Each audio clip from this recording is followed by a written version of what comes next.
গাজায় জাতিগত নিধন ও যুদ্ধাপরাধ বন্ধের লক্ষ্যে বুধবার বৈঠকে বসে জাতিসংঘের নিরাপত্তা পরিষদ। অবিলম্বে নিঃশর্ত ও স্থায়ী যুদ্ধ বন্ধের প্রস্তাব তোলা হয়। সবাইকে আবারও হতাশ করে প্রস্তাবে একমাত্র দেশ হিসেবে ভেটো দিয়ে বসে যুক্তরাষ্ট্র, যেখানে অন্য 14 দেশের প্রতিনিধি পক্ষে ভোট দেয়। এ নিয়ে টানা পঞ্চমবার ইসরায়েলের পক্ষ নিয়ে মার্কিন প্রতিনিধি বলেন, জিম্মি মুক্তির বিষয়টি স্পষ্ট নয়।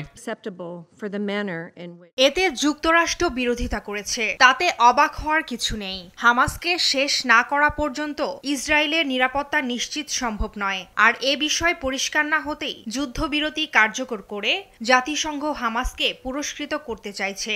সংঘাতের শুরু থেকেই আমরা আমাদের অবস্থান স্পষ্ট করেছি। নিরাপত্তা পরিষদে যুক্তরাষ্ট্রের ভেটোকে অন্ধ ও পক্ষপাত বর্ণনা করে ইসরায়েলকে গণহত্যার সবুজ সংকেত দিয়েছে বলে বিবৃতি দিয়েছে হামাস।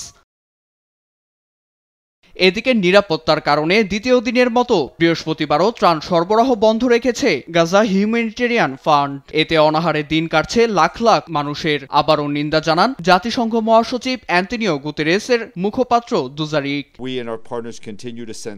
সহযোগীদের নিয়ে জাতিসংঘ কেরেম সালেমে ত্রাণ সরবরাহ করেছে। ক্রসিংয়ে অপেক্ষায় থাকা প্রায় 150 ত্রাণের ট্রাক ইসরায়েলি সেনারা যাচাই বাছাই করেছে। শেষমেশ মাত্র 50টি ট্রাক ঢুকতে দেয় তারা।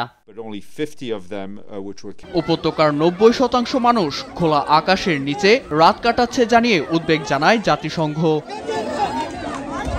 থেমে নেই ইসরায়েলি বাহিনীর হামলাও। জাবালিয়া, দেইর আল বালা ও খান ইউনিসে ভয়াবহ স্থল ও বিমান হামলা চালায় সেনারা। নিহত হন অনেকে।